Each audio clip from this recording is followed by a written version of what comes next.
All right, folks, what is going on? This is episode 296 of the First and Frame Rate Show. I am VF Baller, and over here we talk about Georgia Southern, Atlanta Falcons football. And I know at the time of this episode, when it wants this up, I know that the new schedule for Georgia Southern Sun Belt Conference will be released. Now, the fact that I do these a little bit pre-recorded prior to the actual, time that it's up, and quite frankly, I have a second job. I have my primary job where I work in the morning.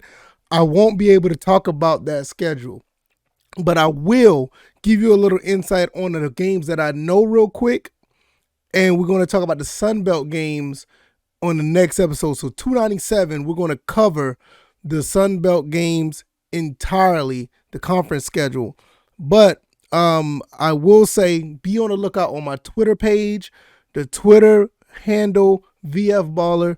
I will be giving you my thoughts and opinion about the schedule over there, but we'll go in depth on episode 297. Now, before I get into what we're talking about here with Cordarrelle Patterson and the 4 games that I know about the Georgia Southern Eagles are already playing that are non-conference, I want to welcome you guys to the First and Frame Rate Show. I am VF Baller. Once again, we talk about Georgia Southern and Atlanta Falcons football and everything under that umbrella.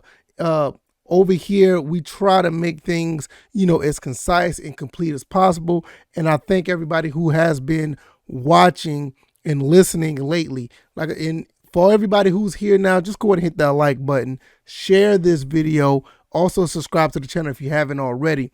I also advise you to check out the podcast side of things if you're into the podcast side of stuff, where you can have the audio version of this podcast, and also be your own program director. You can have it automatically download once the podcast is up.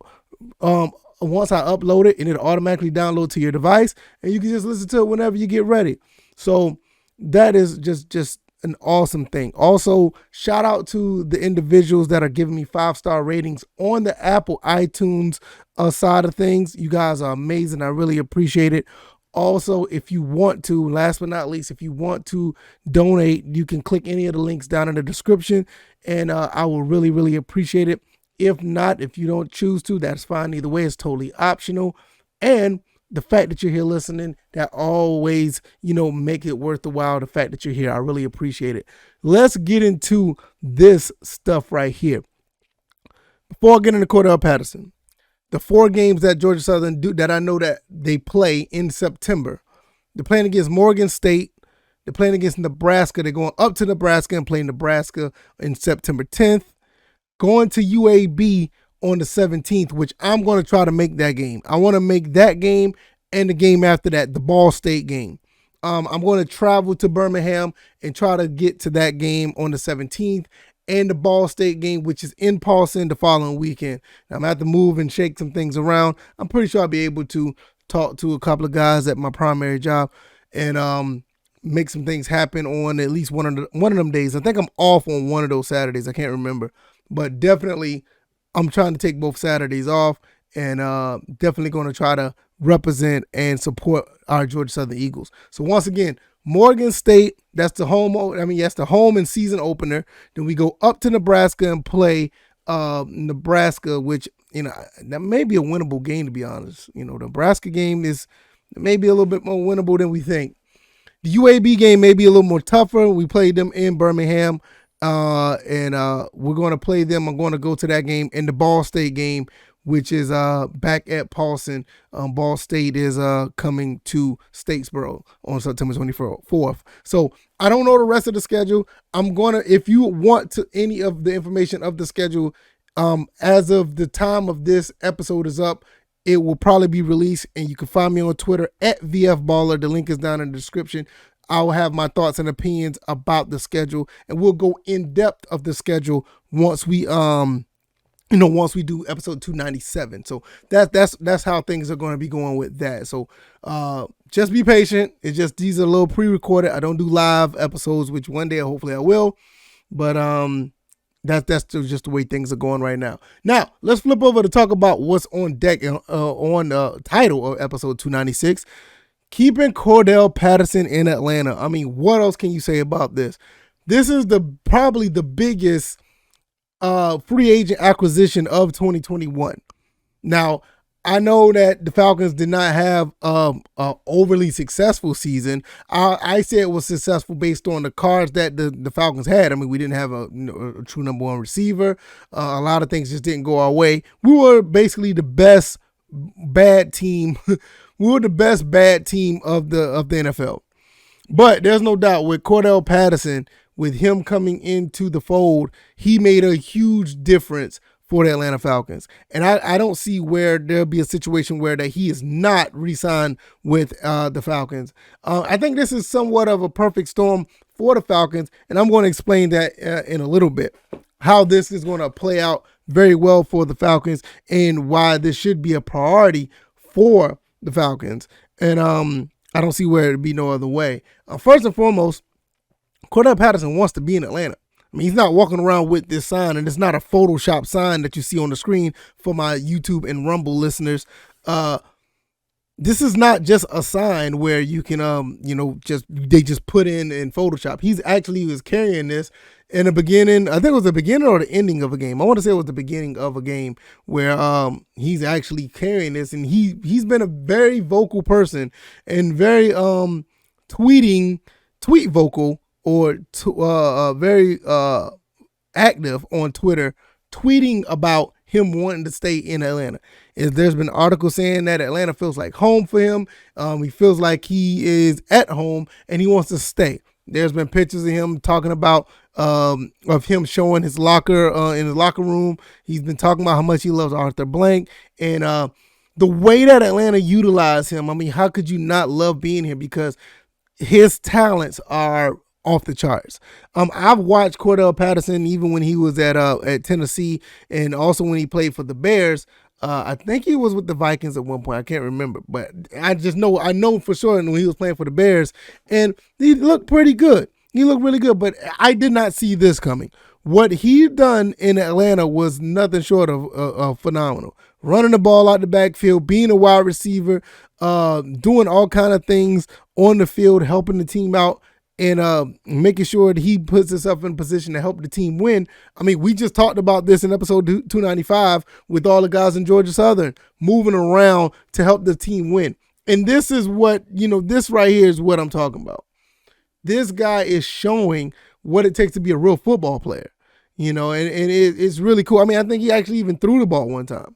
He had a pass and, the Tampa Bay tried to kind of lit him up a little bit, but it's all good. I mean, that's a part of the sport, but luckily he's okay. He still wants to play some ball, and I hope the Falcons will be able to pick him up and keep him, and it's just really, really great to see that you got players that want to be here, because we have a situation where a couple players that basically don't want to be here. They found their way out of Atlanta, and with a guy like Cordarrelle Patterson, you would want to see other people follow his lead and just want to keep that culture and want players to be in Atlanta and want to have a winning culture, because speaking of winning, he's like one of the sole reasons why we won a handful of our games, especially the Saints game. I mean, that catch down the sideline was just amazing.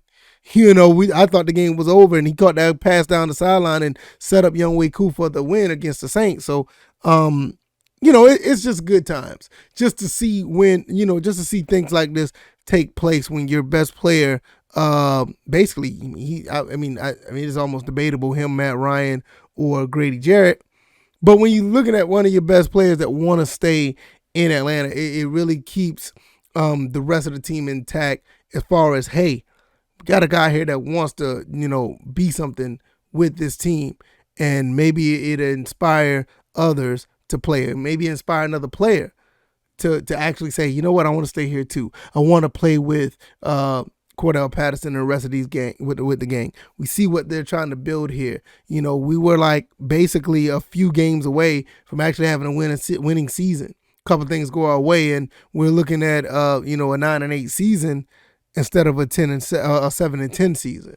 So this is definitely one of the reasons why you want to keep a guy like this here. I mean, he can do a little bit of everything. He run the ball out the backfield. He's catching the football. And those are the type of things you would like to see. Now, also, when you look at Cordarrelle Patterson, the presence that he has on the field at 6'4", 230 pounds. And, I mean, that's one guy you really don't want to tackle. I don't care what part of the game it is, the second, quarter, the first quarter, the halftime. You don't even want, you don't want to, you know what I mean? You don't want to tackle him at any moment of the game. And he just seems like he can do do a little bit of everything. He's just great to see. Very complimentary to the fact that, we lost Julio Jones and he comes in and be just as productive. And I know a lot of people don't want to hear that, but Julio Jones, for one, even though he puts up the numbers, Cordarrelle Patterson got in the end zone and he was able to run the ball as well as catch the ball. He was a decoy for a lot of plays. And not only that, I think he was slightly a bit more productive. Not necessarily in one of the better Julio Jones seasons, but as of the last couple of seasons, Cordarrelle Patterson definitely filled that void we was missing. And I feel like if we had a couple of other situations where the running game was actually on point, or we had another wide receiver that was actually, a little bit more productive than Russell Gage, and there's nothing against Russell. I thought he did a pretty good job. But if you had a legit number one out there, along with Cordarrelle Patterson and Kyle Pitts, Hayden Hurst, you got a recipe. You would have had a recipe for winning a lot more games. And that's something that we thought Calvin really could have been. But, that's a whole other situation I don't want to go down right now. I think that that whole situation is that whole situation right there is just it's just a topic that I just don't want to get into. I've talked about it plenty of times. At the end of the day, I just feel like they just need to trade him. Just leave that at that. But is what you see with a guy like Cordarrelle Patterson, once again, that we need a guy like this in Atlanta. A guy that wants to be here, a guy that wants to create a winning culture. He loves the city. He loves the area. He loves the coaching. He loves the owner. He loves the fans. Do you see what he do with the fans? Like a pregame requisite where he, passed the ball to the guys and to the kids in the stands, and and the kid ends up getting the football as a souvenir. And I remember one story I saw where one little girl was crying because she couldn't get a football, and it kind of broke her heart. You don't want to see kids like when my son, good God, when he wants something and he gets real emotional, I just melt because, even though at times, let's be honest, sometimes they shouldn't get it because of it, but they just don't need it, or they've been a little bit out of line for the day. But when they start getting emotional and start crying and give you those, those tears and that look. We all as parents know that look. To give it that look is like, we got to give it to them. And, Cordarrelle Patterson went out the way and was able to get a football for the little girl. And it was just an awesome experience. Like, those are the type of things that not only, fans like me could relate to. Those are memories that, not only just young kids, or just that little girl will remember forever. Her brother was there too. Remember her parents. I think her mom was there. Those type of things that they remember. You basically created a Falcons fan for life right there. At least one, maybe two. And every time that these kids have this interaction with Cordarrelle Patterson, the tossing of the football every year or every game, you create a fan for life. They'll never want to turn it back on the Falcons, win, lose, or draw, because they feel like they have a connection with a player, especially with a player like this. Cordarrelle Patterson is just, he's very prominent with this team this year. He done such good things. He filled a void with a running game that just was not there. He was able to get things done as far as getting himself together to actually be productive in the running game. And it caused, problems for the defense, and he'll catch a screen pass, and then he'll go over the top and catch a pass over the middle or down the sideline. He's done so much. He helped Matt Ryan and Kyle Pitts in so many ways.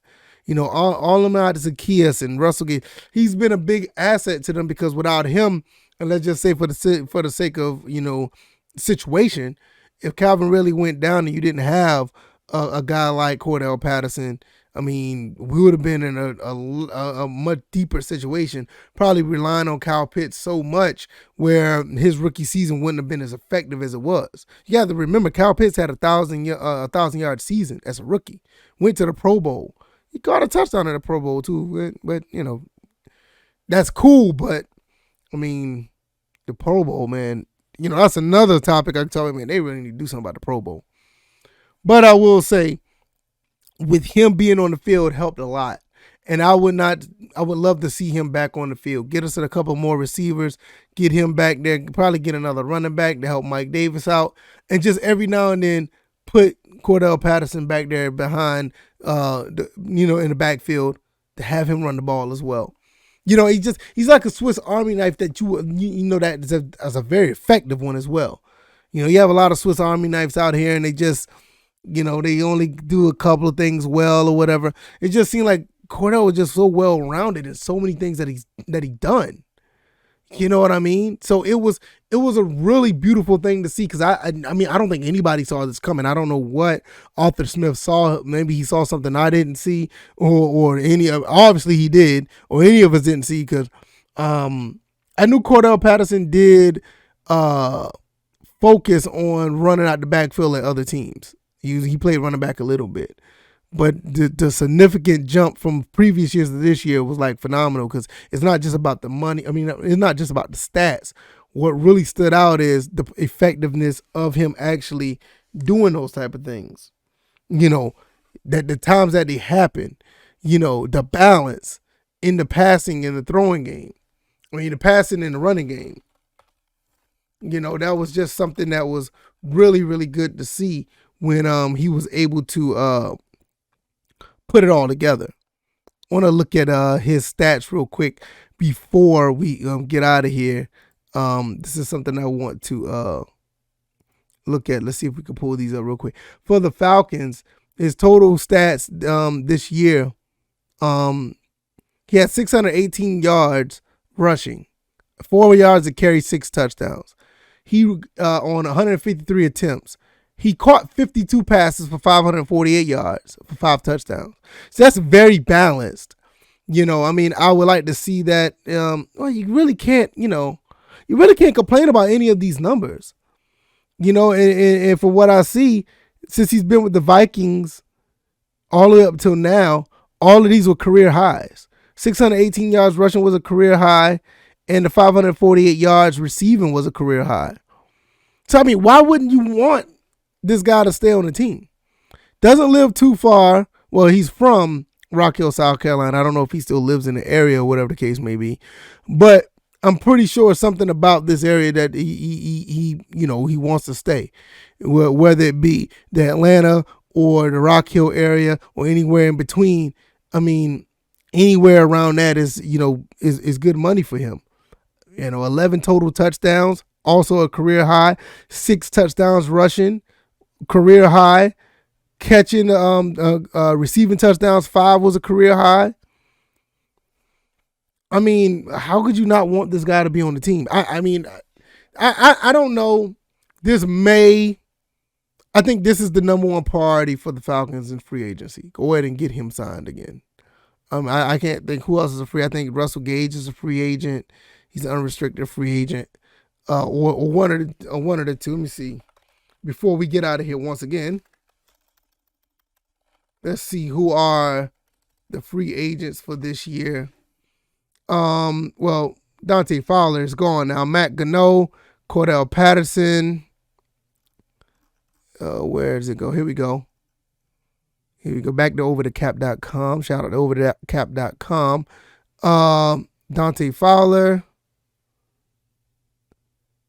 He hasn't re-signed or something. That's kind of weird. Matt Gano, Cordarrelle Patterson, Hayden Hurst, Lee Smith, Eric Harris, Deron Harmon, AJ McCarron is a free agent. Isaiah Oliver, oh, that sucks that he's a free agent. Man, he went down that knee injury when he was playing good. You got a couple of other guys down in here that are free agents. Younghoe Koo is a free agent. We need to find a way to sign him. Definitely sign him. So I think between Younghoe Koo and Cordarrelle Patterson, they may be the two priorities. So yeah. So with that being said, I mean, what are we looking at here? I think there's no reason that Cordarrelle Patterson cannot. I don't see there's a reason why would walk away from the Falcons. He's just been too valuable for the team, this past season, and I'm pretty sure that he'll be able to do that again. And the thing about it is, from what I see, he only played 45% of the snaps. That is amazing. Interesting. He only played 45% of the snaps in 2021 and got that type of production. So imagine if he played, 80%. Imagine if he played, 70%. That's pretty interesting. I don't have anything else to add to that. I mean, let me know what you guys think. I mean, if you're in the comment section of YouTube or Rumble, let me know. Also, let me know what you think in the comment section. Well, I didn't say comment section, but let me know on Twitter. This will conclude the episode of the First and Frame Rate Show. I'm VF Baller. Once again, you can find me on YouTube or Rumble. You can listen on Anchor, Stitcher, Spotify, Apple, or Google. And if you like this content, hit the like button once again if you haven't already. Share this video and subscribe to the channel if you haven't already. Thank you guys for all the support. You guys are amazing. I really, really mean it from the bottom of my heart. Without you guys, I wouldn't be doing what I do. And I do what I do because I love these two teams and I love the feedback you guys have been giving. If you want to give feedback, hit the 5-star rating on the iTunes app on under First and Frame Rates. Give me some feedback as well. Give me a little summary of what you think about this content.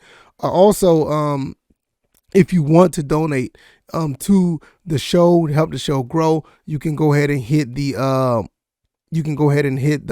any of those links down at the bottom, and I really would appreciate it.